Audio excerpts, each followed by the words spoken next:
بسم اللہ الرحمن الرحیم نحمدہ ونصلی علی رسولہ الکریم اما بعد۔ محترم ناظرین، السلام علیکم ورحمۃ اللہ وبرکاتہ۔ خواب کی تعبیر کے سلسلہ میں ایک نئی ویڈیو کے ساتھ میں آپ کی خدمت میں حاضر ہوں۔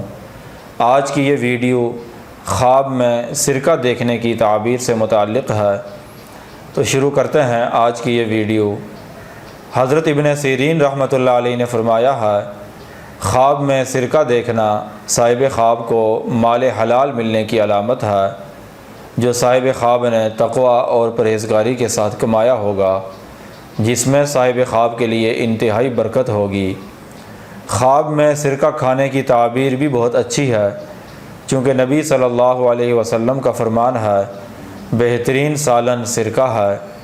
اس اعتبار سے خواب میں سرکہ کھانا یا سرکہ کے ساتھ روٹی کھانا صاحب خواب کے لیے انتہائی اچھا ہے۔ بعض اہل تعبیر بیان کرتے ہیں کہ خواب میں ترش ذائقے والا سرکہ کھانا صاحب خواب کے لیے غم اور پریشانی کی علامت ہے، اور خواب میں صاحب خواب کا اپنے آپ کو سرکہ فروخت کرتے ہوئے دیکھنا صاحب خواب کے جھگڑالو ہونے کی علامت ہے، اور اگر کسی دوسرے آدمی کو سرکہ فروخت کرتے ہوئے دیکھتا ہے تو اس کی تعبیر اس آدمی کا جھگڑالو ہونا ہے۔